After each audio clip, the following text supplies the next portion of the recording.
महतो वहीं पर ही रहता था, वहीं पे ही सोता था। अपना सारा काला जादू सब कुछ उसी कुएं के पास करता था। वहीं पर ही उसकी मौत हुई थी। वजह किसी को नहीं पता थी, लेकिन आज भी महतो को खाना खिलाने के लिए बूढ़े बाबा जाते हैं। पूरी घटना क्या है ये बस वही बता सकते हैं।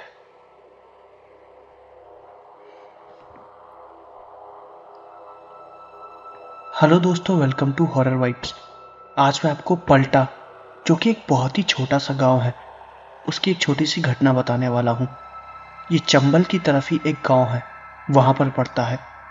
इस गांव में करीबन 40 से 50 घर ही हैं और ये घटना बहुत ही ज़्यादा पुरानी है। ये घटना है एक कुएं की, एक ऐसा कुआं जिसमें से रात में आवाज़ें आती हैं किसी के भूखे होने की। रोज रात में एक बुजुर्ग आदमी वहां पर उस कुएं में खाना डालने जाता है, उसके साथ बैठ के बातें करता है और तब तक अंदर से कोई भी आवाज़ नहीं आती। जब अंधेरे कुएं में वो खाना जाता है तो अंदर से किसी के खाने की आवाज़ आती है, लेकिन वो कुआं पूरा खाली है, अंदर कुछ भी नहीं है। वो आवाज़ किसकी है, इसका राज सिर्फ बाबा बता सकते हैं। जमुना बाबा, जो कि रात में अक्सर उस कुएं के पास जाते हैं, कुछ थोड़ा बहुत खाना लेके, कभी सूखी रोटी तो कभी सेब, तो जो भी मिल जाए उस कुएं में ले जाके डाल देते हैं। कुछ देर वहीं पर बैठे रहते हैं, बातें करते हैं, लेकिन उधर से कोई भी जवाब नहीं आता। बाबा किससे बात करते हैं इसके बारे में उन्होंने कुछ भी नहीं बताया। आधा गांव उन्हें पागल बोलता है और आधा गांव ये बोलता है कि जमुना बाबा वहां पर किसी को शांति से चुपचाप बंद किए हुए हैं। कई बार दिन के वक्त वहां पर लोग जाके देखते भी हैं, पर उस सूखे कुएं में सूखी पत्तियों के अलावा कुछ भी नहीं मिलता। लेकिन रात के वक्त वो कुआं अजीब हो जाता है, उसके अंदर से आवाजें आती हैं। हम सब ने सुना है। घटना जमुना बाबा ही बता पाएंगे। एक बार हम सब मिलके जमुना बाबा के पास गए। वो रात में उस कुएं से लौट रहे थे। वो अपने घर में अकेले रहते थे। कहते थे कि वो अपने वंशज की आखिरी पीढ़ी है, उसके बाद कोई भी नहीं। जमुना बाबा ने शादी नहीं की थी। उन्हीं की मौत के साथ कुएं का वो राज भी दफन हो जाएगा, और वो भी जो कि उस कुएं में है। अब पूरी घटना क्या है, जब जमुना बाबा ने हमें बताई तो हम लोग बहुत ज़्यादा हैरान हो गए थे। अब जमुना बाबा हमारे बीच नहीं है। ये घटना उन्होंने हमें 1991 में बताई थी। तब हम सबकी उम्र करीब 12-13 वर्ष की थी। मैं, मेरा भाई, मेरी छोटी बहन, हम तीनों लोग उनके पास अक्सर जाया करते थे। ये घटना जमुना बाबा के बचपन की है। उनके पिताजी ने इस घटना की शुरुआत की थी। जमुना बाबा के पिताजी काला जादू करते थे। अक्सर वहां पर बैठ के काली विद्या और पता नहीं अजीब अजीब चीजें किया करते थे। किसी आत्मा को वश में करना, अलग अलग पिशाचों को सिद्ध करना, यही उनका काम था। आसपास में जब भी कोई भी काला जादू करनी या फिर किसी को भी भूत प्रेत चढ़ता था तो जमुना बाबा के पिताजी को ही बुलाया जाता था, ताकि वो उस भूत प्रेत को झाड़ दे। वो कुआं जमुना बाबा के पिताजी ने ही बनवाया था। एक पुराना कुआं जो कि हमेशा से सूखा ही था। कहते थे शुरुआत में उसमें थोड़ा बहुत पानी था, उसमें से किसी को एक भी बूंद पानी नहीं मिला। और उनके पिताजी ने जब से काली विधि करना उस कुएं के पास चालू किया, तब से वो कुआं सूखता चला गया। कहते थे कि उनके पिताजी ने कई आत्माओं को, कई पिशाचों को उसी कुएं के अंदर बंद किया हुआ था, और वो रोज उन्हें खाना भी खिलाते थे। और फिर एक दिन उनकी तबीयत खराब हो गई। उनकी तबीयत खराब होने की वजह किसी को भी नहीं पता। सब लोग कहते थे कि उनको किसी भूत ने मारा, और कुछ लोग कहते थे कि उनकी मृत्यु सांप के काटने की वजह से हुई। जमुना बाबा के पिताजी की लाश उसी कुएं के पास पाई गई थी, और जब उनकी लाश को देखा गया था तो आंखें खुली थीं, चेहरा एकदम नीला पड़ चुका था, लेकिन शरीर पर किसी भी प्रकार के सांप के या किसी भी जानवर के काटने का कोई भी निशान नहीं था। गले पे अजीब से निशान थे। वो गला दबाने के निशान नहीं थे, लेकिन उंगलियों के निशान साफ साफ पता चल रहे थे। जमुना बाबा को कुछ पता था। जब जमुना बाबा छोटे थे तो उनके पिताजी ने कहा था कि कोई भी ऐसी रात नहीं होनी चाहिए जब इस कुएं में कोई सूखी रोटी न जाए। खाने का एक अन्न, एक निवाला तो इस कुएं में जरूर जाना चाहिए और कुछ देर तक यहाँ पर बैठ के उन लोगों से बातें किया करो। तभी वो लोग अंदर चुप रहेंगे, शांत रहेंगे, गांव के किसी भी लोगों को तंग नहीं करेंगे। दरअसल वो जहां जहां भी जाते थे वहां से आत्माएं पिशाच को पकड़ के लाके इसी कुएं में कैद किया करते थे। ऐसा जमुना बाबा ने हमें बताया था। और वो पिशाच आज भी उसके अंदर बंद है। भूखे रहते हैं वो। उनकी भूख रोटी है, सूखी रोटी, जो वो डेली रात में डालने जाया करते हैं। जमुना बाबा वहां पर जाने के बाद लालटेन जला के घंटों तक बैठे रहते हैं, उनसे बात किया करते हैं, अपना हाल बताया करते हैं। उधर से किसी भी तरह की कोई आवाज नहीं आती। कुछ लोग जमुना बाबा को पागल कहते हैं कि ऐसा कुछ भी नहीं है, लेकिन जब से मैं पैदा हुआ था ये चीज देखता चला आ रहा था। वो तब से वही रात में जाया करते थे। मेरी माँ भी बताती थी कि जमुना बाबा रात में वहां पर जाते वक्त किसी से किसी तरह की कोई बात नहीं किया करते थे। जमुना बाबा ने बताया जब उनके पिताजी की मृत्यु हुई तो 2 दिन तक उस कुएं के पास कोई भी नहीं गया। सब कुछ एकदम शांत था। उनके पिताजी की मृत्यु के बाद गांव में एक अजीब सी शांति और खामोशी फैल गई थी। ज्यादा कोई किसी से बात नहीं करता था। अंधेरा होने के बाद 6 बजे तक सब घर के अंदर चले जाते थे। ऐसी परिस्थिति थी। तब जमुना बाबा को यह नहीं पता था कि कुएं की बताई हुई वो बात उनके पिताजी ने सच बताई थी। वो अपने माता के साथ कमरे में सो रहे थे। उस वक्त एकदम काली घनी अंधेरी रात हो गई थी। जब उनके पिताजी की मौत हुई तो उस दिन अमावस की रात भी थी। पूरा चांद निकला हुआ था। वो सो रहे थे जहां पर उनके घर का चूल्हा था, जहां पर उनकी माँ खाना बनाया करती थी। उसके ऊपर एक पुरानी सी खिड़की थी और उसी खिड़की के बगल में एक अलमारी, जिसके अंदर उनके पिताजी के सारे पूजा पाठ के और काली विद्या के सामान रखे रहते थे। और सामने उनके घर का दरवाजा, जो कि एक कुंडी पे ही टिका हुआ था, एक मजबूत कुंडी जिसके ऊपर एक लाल रंग का धागा बंधा हुआ था। जमुना बाबा की माँ बताती थी कि उस धागे को उनके पिताजी ने ही बांधा था ताकि पूरे घर की सुरक्षा रहे।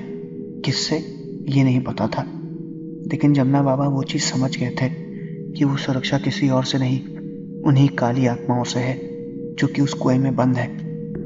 जमुना बाबा को अपने पिताजी की बात पर भरोसा तो था, लेकिन जब भी उनकी माँ या उनके दोस्त लोग उनसे ये सब बातें बोलते थे तो उनको बिल्कुल भी विश्वास नहीं होता था। धीरे धीरे करके 2 से 3 दिन बीत गए और एक दिन रात में जब वो और उनकी माँ सो रहे थे, तभी अचानक से वो झोला जिसमें उनके पिताजी का सारा सामान रखा हुआ था, वो अचानक से नीचे गिर गया।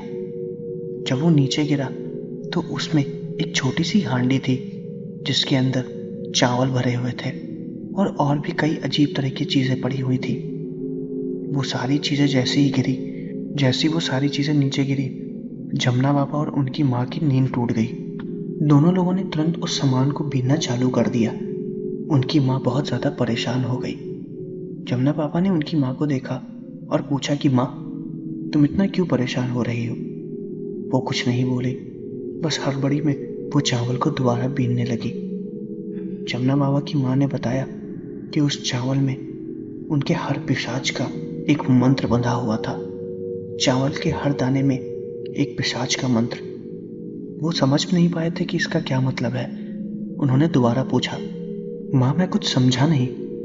उनकी माँ ने बताया कि तुम्हारे बाबा कहते थे कि उन्होंने कुएं में जितने भी पिशाच बंद किए हुए हैं, उन्होंने एक एक चावल के दाने से मंत्र सिद्ध किया हुआ था और वो सारे पिशाच उनके कब्जे में थे। अब ये हंडिया टूट गई है। अब वो भूखे पिशाच पूरे गांव में फैल जाएंगे, सबको पकड़ेंगे, उन्हें तंग करेंगे और शुरुआत हमारे ही घर से होगी। माँ बस इतना ही बोली थी। मुझे उनकी बात समझ में नहीं आई थी, लेकिन मुझे इतना जरूर पता चल गया था कि अब कुछ अजीब होने वाला है और वो हमारे ही घर से चालू होगा। उसी रात जब बाबा की गठरी को दोबारा बांध के माँ ने एक पुराने बक्से के अंदर रख दिया था, मैं सो रहा था। माँ की भी नींद हल्की फुल्की लगी थी। तभी वो कुंडी जिस पे बाबा ने धागा बांधा था वो अचानक से नीचे गिर गई, टूट के, जो कि बिल्कुल भी मुमकिन नहीं था। उस कुंडी गिरने की आवाज़ मुझे और माँ दोनों को आई। हम दोनों की दोबारा नींद खुली और फिर दरवाजे के बाहर कोई खटखटा रहा था, लगातार खटखटाता रहा, उसी कुंडी से जो कि नीचे गिरी हुई थी। एक कुंडी दरवाजे के बाहर थी, उस पे भी धागा बंधा हुआ था और उसी कुंडी से लगातार दरवाजे को कोई खटखटाया जा रहा था। मैं और माँ दोनों लोग पूछ रहे थे, कौन है? उस वक्त काफी ज्यादा रात हो गई थी, शायद रात के 2 या 2:30 बज रहे होंगे। कोई कुछ भी नहीं बोला, बस दरवाजा खटखटाया जा रहा था। माँ ने फिर दोबारा पूछा, कौन है? बाहर से जोर जोर से सांस लेने की आवाज आई और वो एक से ज्यादा लोगों की थी। सब लोग यही बोल रहे थे, हमें भूख लगी है, खाना दे दो, हमें भूख लगी है, हमने 4 दिन से कुछ भी नहीं खाया। और ये आवाज लगातार आई जा रही थी। माँ और मैं दोनों लोग डरे हुए थे। उन्होंने हमें घर के अंदर आने की भी धमकी दी। माँ तुरंत रसोई से एक पुराने बर्तन के नीचे 2 रोटी रखी हुई थी, उसे निकाल कर ले आई और उस रोटी को खिड़की के बाहर फेंक दिया और चिल्ला के बोला, ये लो, खाना खा लो, रोटी खा लो और जाओ यहाँ से। कुछ देर तक दोबारा आवाजें आने लगी। वो लोग उसी खिड़की को, जो कि रसोई के ऊपर बनी हुई थी, और दरवाजे को लगातार पीटते रहे, लेकिन वो धागा जो पिताजी ने दरवाजे के ऊपर बांधा हुआ था, उसकी वजह से वो लोग अंदर नहीं आ रहे थे। फिर उन लोगों ने वो रोटी उठाई और चुपचाप बाहर चले गए। हमने खिड़की से हल्का सा झांक के देखा था तो 6-7 लोग, उनकी काली परछाई जंगल की तरफ दोबारा जाते हुए हमें साफ साफ नजर आ रही थी। हमने वो झलक बस कुछ ही देर के लिए देखी थी और ये हादसा जो हुआ था वो करीबन 4 से 5 मिनट का था। लेकिन उस 4 से 5 मिनट के हादसे में मेरी और मेरी माँ की रूह एकदम कांप गई थी। हम लोग बहुत ज्यादा डर गए थे। हमें लगा कि शायद अब वो वाकया खत्म हो गया, लेकिन अब वो शुरू हो गया था। अगले दिन रात में फिर वही हुआ, कुंडी का खटखटाना, रोटी मांगना, और दिन पर दिन ये चीज और ज्यादा बढ़ती जा रही थी। और ज्यादा आत्माएं, और ज्यादा तेज आवाजें, लगातार रोटियां मांगना। पहले तो ये हमारे घर तक ही सीमित था, लेकिन फिर जितने भी गांव के दरवाजे थे, उनका कहना था कि सबके दरवाजों के बाहर रात में कोई खटखटाता था, खाना मांगता था। कई गांव वालों ने तो रात में अचानक से तब दरवाजा खोला तो उनको सामने कोई भी नहीं दिखा, लेकिन फिर उनको अपने घर के अंदर अजीब अजीब काली परछाइयां दिखने लगी। घर में लोगों की तबीयत खराब होने लगी थी और धीरे धीरे लोगों के घर में लड़ाई चालू हो गई थी। घर की महिलाएं रात में घर के बाहर आके जोर जोर से हंसती थी। कोई घर के बाहर आके दूसरे के घर के सामने टहला घूमा करता था। उन आत्माओं ने गांव के इंसानी शरीर के ऊपर कब्जा कर लिया था और अब उन्हें रोकना एकदम ही नामुमकिन था। कुछ समझ में नहीं आ रहा था कि क्या करें। तभी माँ ने बोला कि इसका कुछ तो उपाय निकालना ही पड़ेगा। पिताजी के साथ रहते रहते माँ ने भी थोड़ी बहुत विद्या सीखी थी, लेकिन उन्होंने कभी भी उस विद्या का प्रयोग नहीं किया था, बस पिताजी को करते हुए देखा था। उन्होंने बताया था कि वो सारी आत्माएं उन्हीं चावल के दानों से बंधी हुई हैं जो कि पिताजी ने उस हंडिया में रखी थी, जो कि टूट गई।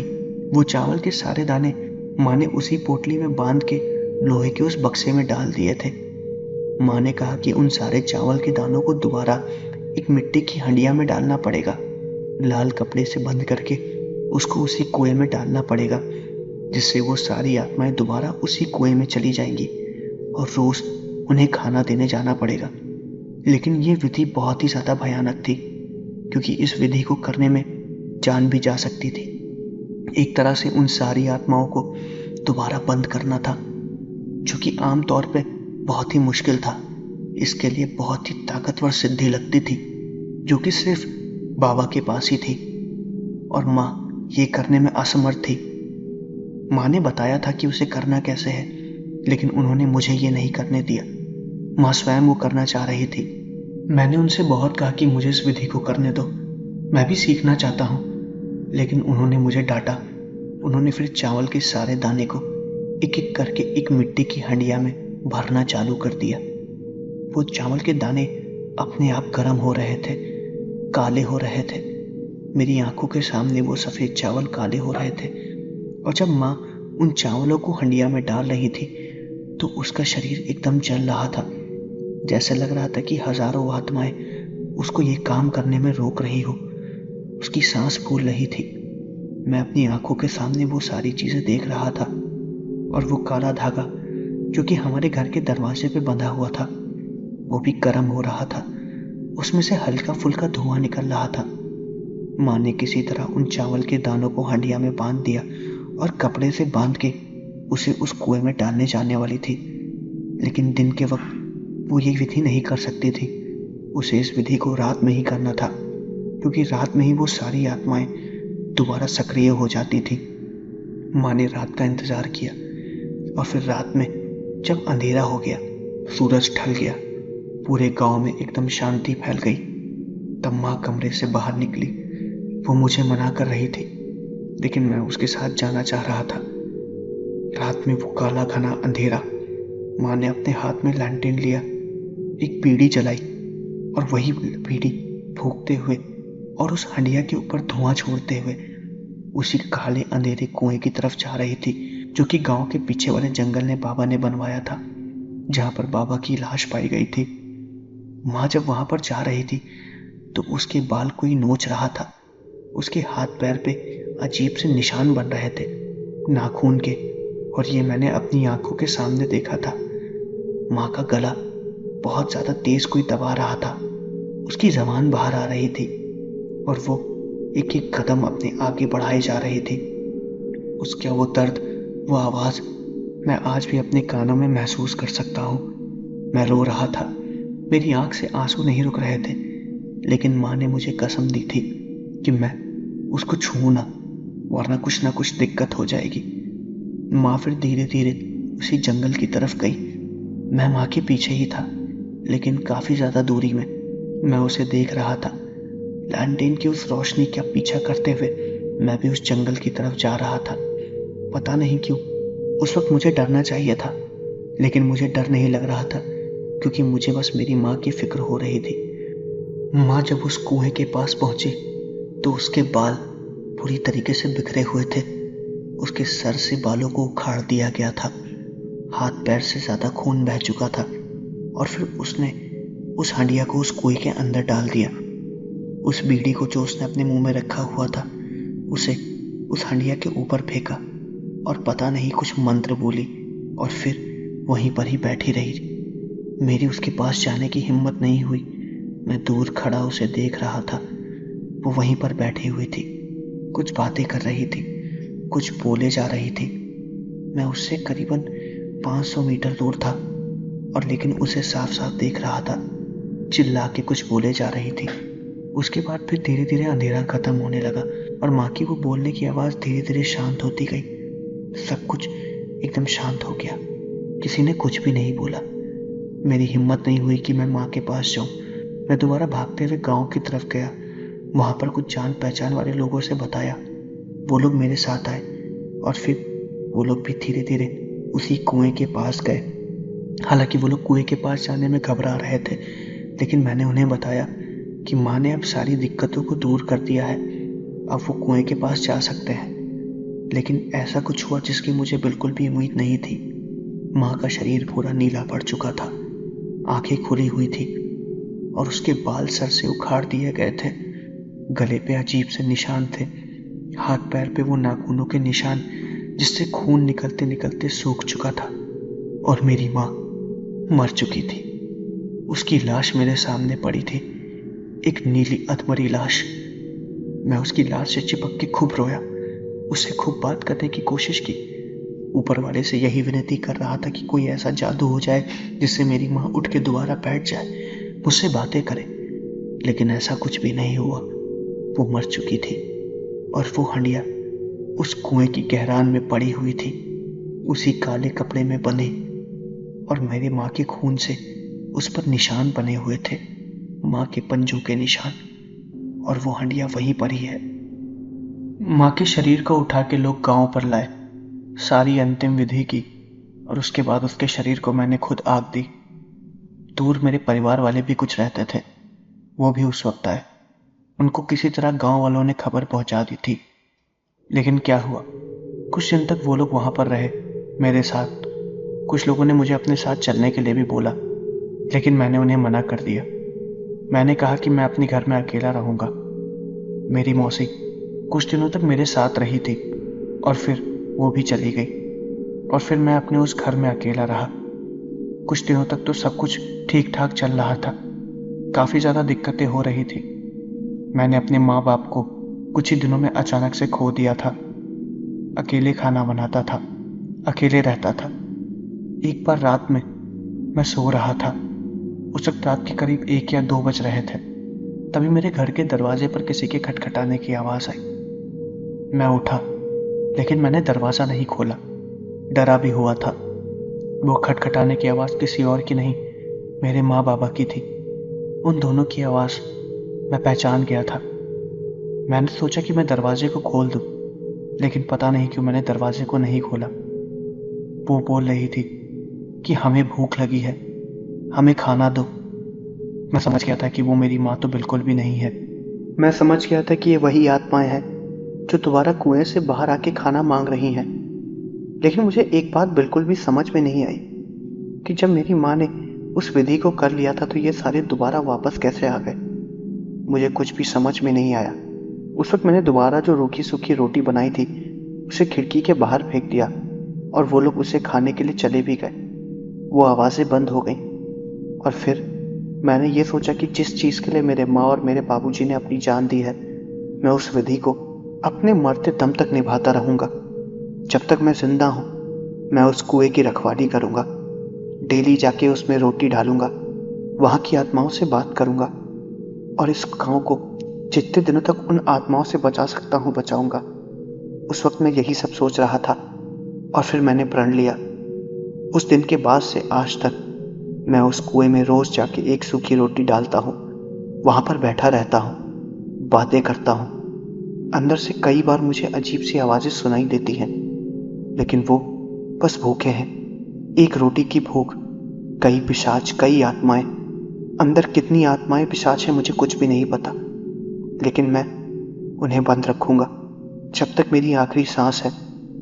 जब तक मैं जिंदा हूं तब तक तो मैं उन्हें बाहर नहीं निकलने दूंगा। मेरे मरने के बाद कुछ भी हो मुझे नहीं पता, मेरे माँ बाबा की मौत खाली नहीं जाएगी और ये कसम मैं मरते दम तक निभाऊंगा।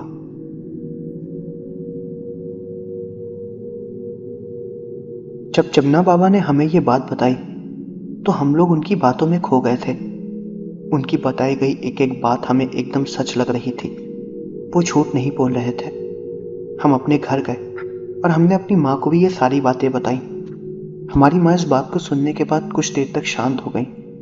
उन्होंने ये नहीं बोला कि जमुना बाबा की बताई गई सारी बातें झूठी है, मगर हमें बस डांट के चुपचाप सुला दिया और ये कहा कि हम दोबारा उनके पास ना जाएं और अगर जाएं भी तो ये सारी बातें ना करें।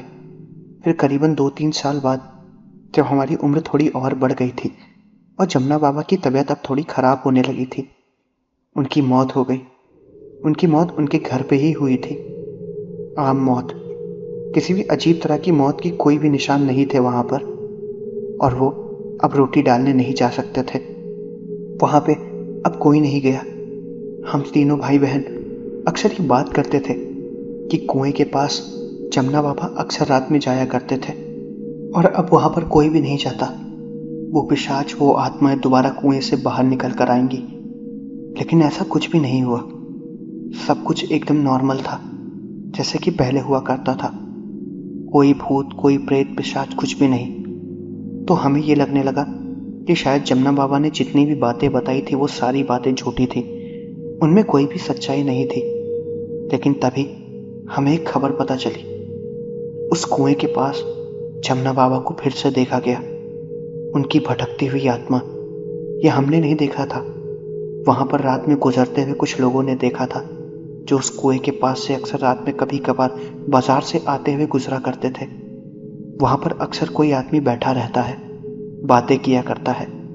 शायद जमुना बाबा की आत्मा अभी भी उस कुएं के पास बैठ के इस गांव की रक्षा कर रही है या कोशिश कर रही है कि वो पिशाच आज भी उस कुएं में ही बंद रहे, बाहर न निकले। उन आत्माओं को तो किसी ने नहीं देखा, लेकिन जमुना बाबा की आत्मा या उनकी रूह को भटकते हुए कई लोगों ने उस कुएं के पास देखा। उनको यही लग रहा था कि शायद जमुना बाबा की रूह उसी कुएं के पास रोज रात में बैठी रहती है। दिन के वक्त वहां पर कोई भी नहीं जाता था और रात के वक्त भी लोगों ने वहां से गुजरना एकदम बंद कर दिया था। लोग डरने लगे थे क्योंकि अचानक से ऐसा लगता था कि कोई उनका पीछा कर रहा है, कोई उनके साथ बैठा हुआ है। और ये सारी हरकतें अब उसी कुएं के पास होने लगी थी। फिर लोगों ने दिन में उस कुएं को पत्तियों और झाड़ियों से ढक दिया और कुछ लोगों ने तो उस कुएं को बंद भी करवा दिया था। वहां पर अब कोई भी नहीं जाता।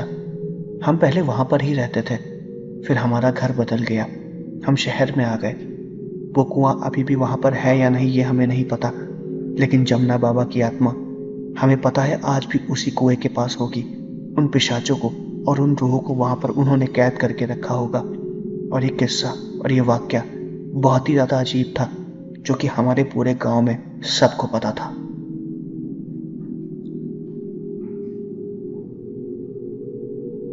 तो दोस्तों, ये थी मेरे व्यूअर द्वारा भेजी गई एक घटना। मैं आशा करता हूँ कि आपको वीडियो पसंद आई होगी। अगर आपको वीडियो पसंद आई है तो चैनल को सब्सक्राइब जरूर करिएगा, वीडियो को लाइक भी करिएगा। मुझे कमेंट करके ये बताइएगा कि आपको वीडियो कैसी लगे, मैं अगली वीडियो किस टॉपिक पर बनाऊं। तो मिलते हैं अगले वीडियो में।